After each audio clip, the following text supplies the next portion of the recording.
Hi there, I'm Amanda Cromhote from Truth. Welcome to the Blind Loyalty Challenge. We interview world experts in loyalty blindly. We're hoping to create insight, spontaneity, and a lot of fun through the challenge. The challenge is about promoting the blind loyalty trust, and my book called Blind Loyalty, 101 Loyalty Concepts Radically Simplified. All profits from the book go towards the trust. We hope you enjoy the Blind Loyalty Challenge.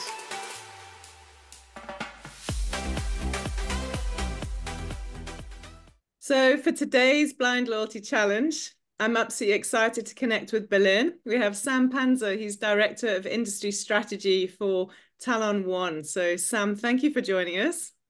Thank you for having me. Really excited to be here. And yeah, I don't know what's in store, but I'm sure it'll be a lot of fun. Yeah, like torturous questions. Are you Yeah, ready? exactly. Yeah, as ready as I can be. You were nominated by Tom Peace, so if you want to throw anything at Tom, that's up to you. So I'll leave that for you and Tom to sort out. Certainly will do. We'll come for Tom for that. Yeah, great. So chapter 30 of Blind Loyalty talks about this very overused, and I say overused, it needs to be overused, word of personalization. But I think Mm. it's loosely used without real intention. So give me your definition of personalization. Yeah, I think for me it's really all about things that feel like they're personal to the customer. So I mean, I think that's like, yeah, it can be based on a lot of things, but it's really the perception of it being personal to me. So I think a lot of times personalization is really talked about from the brand's perspective of using data that we have on hand for the customer. But for something to actually feel like it's personal, there's like a part in there that's clearly like this has to be relating to me on like a human level. So I mean, I think yeah, whether it's from zero party data or first party data, whatever the source, I think the idea is that it has to feel like it's actually personalized, personal for me as the consumer, and not just based on, segmentation of like my uh transactional history with the brand or something. So I think for me, it's all in the perception of the end user. I feel like people kind of agonize over the definition, and we're a German company, so we work with a lot of German brands, and really kind of feel like the getting it exactly right and having a perfect kind of academic understanding of it sometimes gets in the way of doing anything at all. Yeah. Um, so, so to some degree, I think the definition doesn't matter so much as long as you identify real meaningful ways that you can do something that will actually feel like, yeah, to the user that they're being recognized as somebody, yeah, unique from everybody else who's buying with the brand. Yeah. I love the way you've expressed that actually, Sam, because I'm the same. I don't get hung up on definitions or having just asked you a question about definition, but I don't get hung up on the academic view of things. It's Yeah. actually practically what difference does it make to the customer, and that comes across hopefully in the book. But it's lovely to hear your view, because everyone talks about personalization, but actually it means different things to other folks. So another chapter, and obviously Talon One is no stranger to promotions and incentives. So I thought I'd make this one easy for you.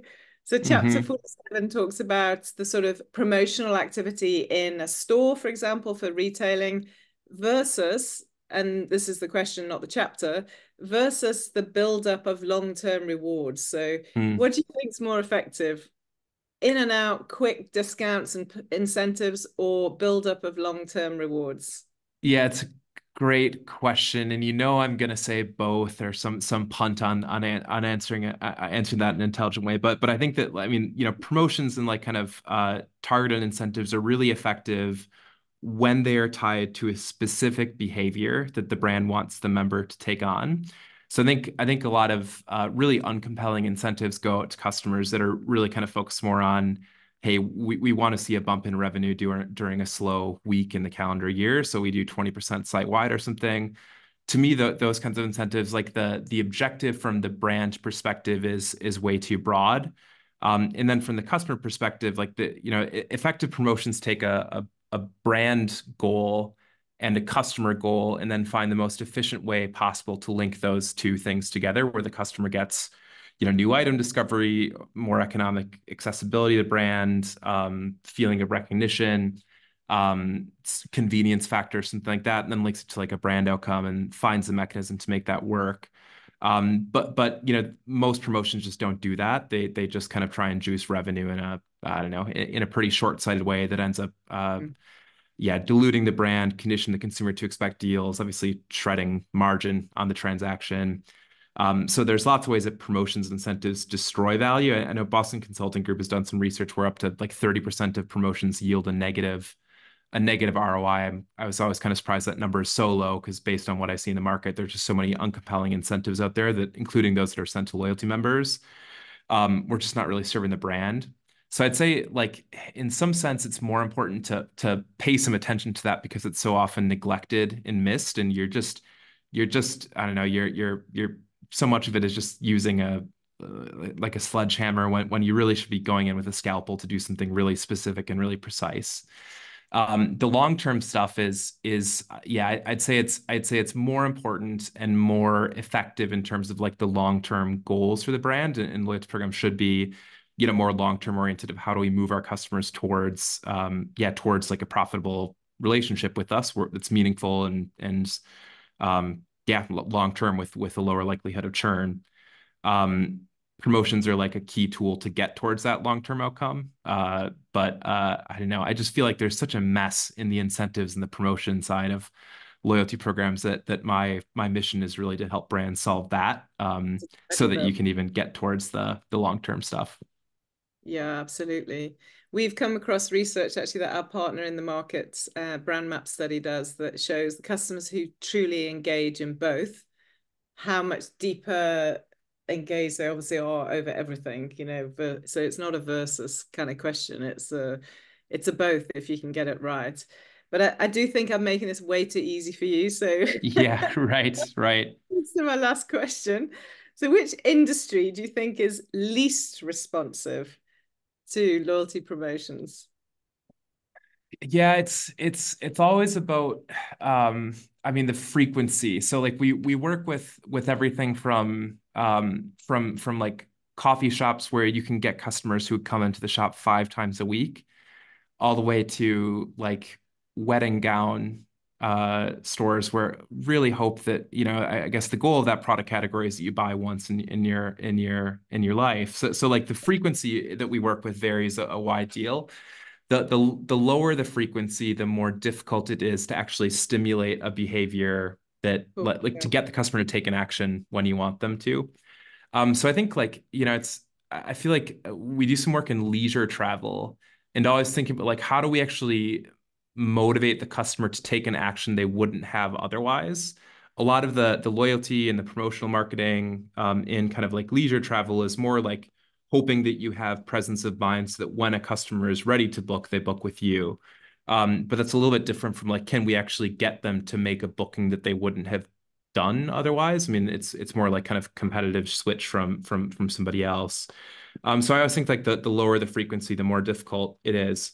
The other kind of categories within that is like subscriptions and utilities and stuff. Obviously, like partnership driven loyalty programs in telco and utilities have been around for a long time. But like, how do we kind of pack value into our members so they feel like they're earning towards something or they have something cool with us that they wouldn't have with a competitor? But kind of finding rewards that are like actually meaningful to the customer. Like if you think about utilities companies where you don't really have that much data on like what the customer wants, and then having like a reward mix that will be relevant for a particular user, I think is difficult. For me, it's always like the low frequency ones or where you have to think a little bit more think a little bit harder to come up with something winning. Um, I don't know. And then obviously it's like the better the brand, the easier it is. If you have a product that nobody actually wants, you're kind Yeah, of dead yeah. on arrival. But that's true for kind of all the marketing you're doing. Um, uh, yeah. So I mean, I think it's like the I feel like we have when I go into like a quick service restaurant where loyalty is really really commodified, like pretty much everybody has a program but the frequency is really high, it's always kind of like, okay, we can probably find something that's a little bit different that stands out in the market. It's those low frequency kind of utilities, more, I don't know, boring product categories where it's a little bit more difficult. And, in those cases, you obviously have to start with kind of more of a clear goal of like, what are we actually trying to achieve with the program and design from there rather than, having like a really easy path to something shiny and cool that'll, I don't know, get a bunch of press and get your customers excited when there's not a lot of excitement in the brand. Yeah, absolutely. Awesome. Okay, so you were put in the challenge by Tom. So who would you like to tag to take up the challenge next? Yeah, talking about difficult industries and loyalty. I mean, I think B2B loyalty is really challenging in the to find something where you're not just I don't know, like obviously like transactional buying programs and volume discounts. Like there's lots of kind of clean transactional, quote loyalty that you can do in B2B. But finding B2B loyalty programs that are actually like emotionally engaging is really, really difficult. And I feel like yeah, the list of brands that really nail that is pretty short. One that does is SiteOne Landscaping in the US. They're publicly traded over 4 billion in revenue, so they've got some size. They're working mostly with kind of mid-sized to larger landscaping businesses in the US. And like I'm an apartment renter in Berlin, so I'm like as far away from the American landscape experience as you can get. But I think they do some really innovative stuff in helping the businesses run their business better and some emotional perks. So I would nominate a leader there if she's game, Courtney Adair, who's the director of loyalty at SiteOne. Just because I think they do some really, really innovative stuff and stuff that's like truly emotional in a space that you might not think there's a lot of room for emotional benefits, but they do a great job of kind of these efficient, Yeah, really emotionally engaging rewards with their member. lovely. Great. I'd love to chat to Courtney. I love the B2B loyalty environment. So so please say yes, Courtney. Yeah, exactly. I'll send her an email and yeah, that's Thank great. you. Cool. Sam, thank you for taking up the challenge. Awesome to get some insights. I follow you on LinkedIn. Your posts are always like super, super like intelligent posts. So actually to chat to you face to face just to see what's behind that intelligence is Yeah, great. right, right, right. Thank I you for promise sharing. it's no more than 5% ChatGPT. But but yeah. Okay, the Uh cat tag, love it. yeah, exactly. Great. Thanks, Amanda. Thanks, Sam. Take care.